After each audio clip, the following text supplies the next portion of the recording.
और शुरुआत सबसे पहले संसद की कार्यवाही के साथ। संसद के मॉनसून सत्र में विपक्ष का हंगामा लगातार जारी है। आप देख भी रहे होंगे टीवी के जरिए। लोकसभा की बात की जाए तो विपक्ष के हंगामे के कारण राष्ट्रीय राजधानी क्षेत्र संशोधन बिल 2023 पर लोकसभा में चर्चा तक नहीं हो पाई। सरकार का कहना है कि वो सारे मुद्दों पर चर्चा कराना चाह रही है, लेकिन विपक्ष इससे भाग रहा है।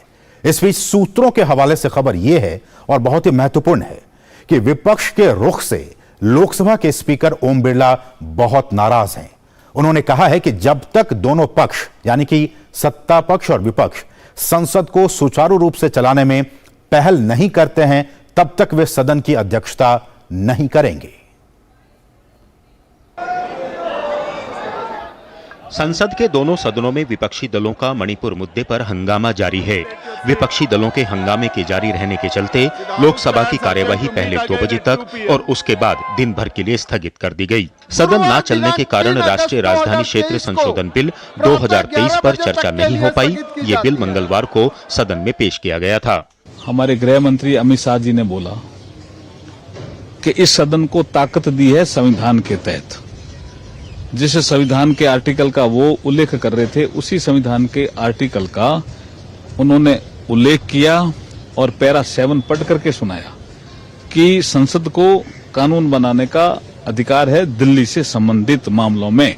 हालांकि सरकार के लिए लोकसभा में इस विधेयक को पारित कराना आसान है, क्योंकि वहां उसका पूर्ण बहुमत है। राज्यसभा में सरकार का पूर्ण बहुमत नहीं है, लेकिन बीजेडी समेत कई क्षेत्रीय दलों के समर्थन के बाद उच्च सदन में भी सरकार के लिए बिल को पास कराना मुश्किल नहीं होगा। वैसे कांग्रेस में अब भी इस बिल को लेकर मतभेद बने हुए हैं। सरकार का कहना है कि वो सारे मुद्दों पर चर्चा कराना चाह रही है, लेकिन विपक्ष भाग रहा है। लोकसभा में एडजर्नमेंट मोशन और राज्यसभा में 267 ये हम बार बार लाते गए और राज्यसभा में तो कम से कम 65 लोग रोज 267 में नोटिस देते थे, लेकिन उसको सरकार रिजेक्ट करती थी, बोलने नहीं देती थी।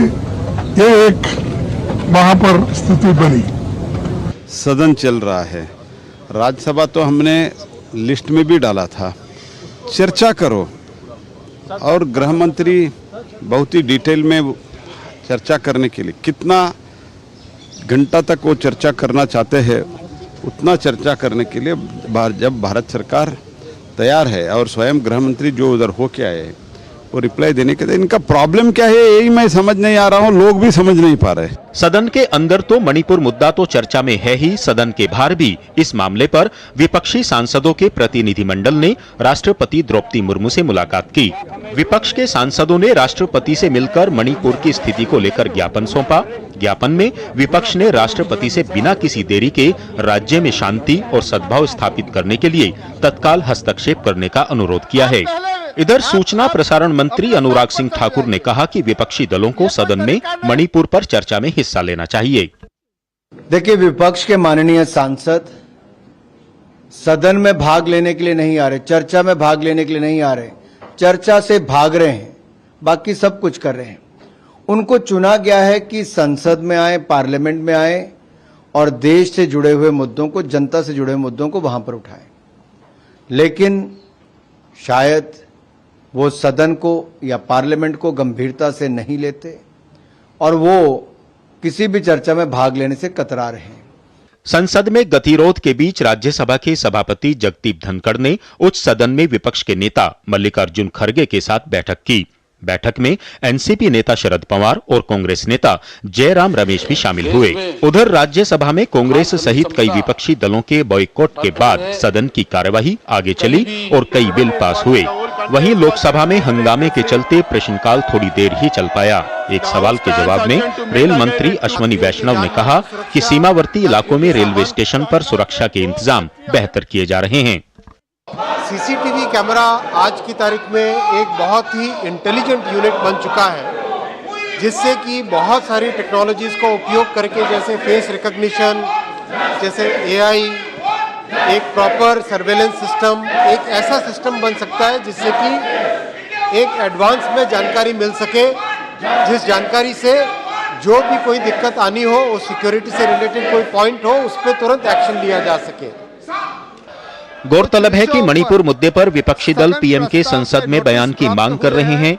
सत्ता पक्ष का कहना है कि जब सरकार इस मुद्दे पर चर्चा के लिए तैयार है और उच्च सदन में इस पर अल्पकालिक चर्चा को मंजूर भी किया जा चुका है, तब आखिर कांग्रेस सहित तमाम विपक्षी दल क्यों चर्चा से भाग रहे हैं। इस बीच दोनों सदनों में देखने को मिल रहा है कि अहम विधायी कामकाज बिना ज्यादा चर्चा के संपन्न कराए जा रहे हैं। विकास सारथी और शैलेंद्र मिश्रा के साथ अनुज यादव, डीडी न्यूज, दिल्ली।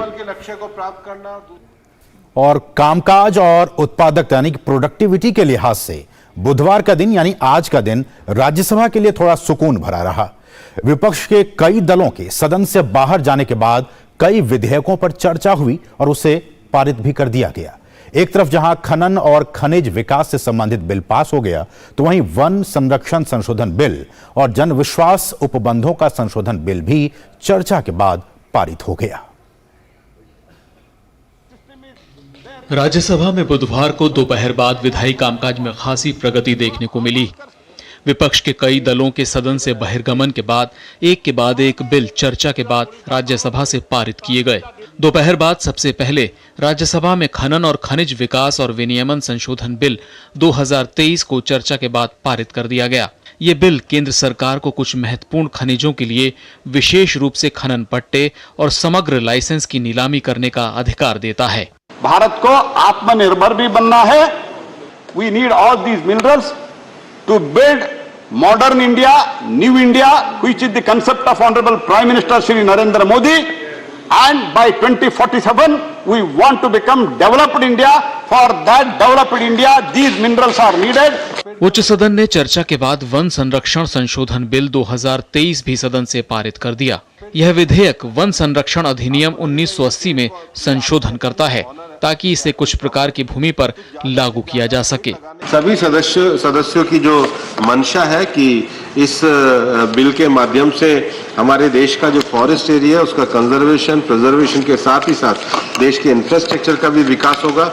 हम एक संतुलित विकास के साथ चलेंगे जो माननीय प्रधानमंत्री जी के mission life, environment friendly life style के अनुरूप है और उसके साथ ही साथ देश के सभी क्षेत्रों में सबका साथ, सबका विकास और सबके प्रयास की भावना के अनुरूप है।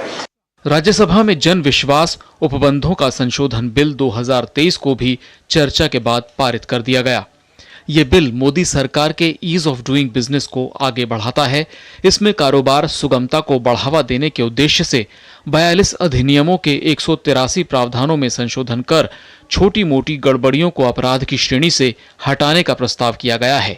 कमेटी ने एक बड़ा अच्छा सुझाव दिया, उसको हमने स्वीकार करके अब 183 प्रावधानों पे डीक्रिमिनलाइजेशन करने का काम इस एक ही बिल के माध्यम से माननीय प्रधानमंत्री नरेंद्र मोदी जी के मार्गदर्शन में, उनके आशीर्वाद से, उन्होंने जिस प्रकार से हमें सुझाव दिए, गाइड किया और सोचने का ढंग बदला, मानसिकता बदली, सरकार और देश दोनों की मानसिकता बदली कि देश विश्वास पे चलेगा, देश एक दूसरे पे विश्वास करेगा।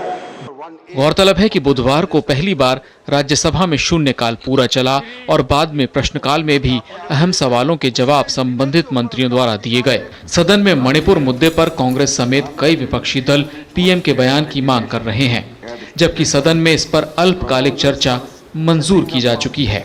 विपक्ष के बॉयकॉट के बीच राज्यसभा में विधायी कामकाज को लेकर खूब प्रगति देखने को मिल रही है। Parliament team, DD news.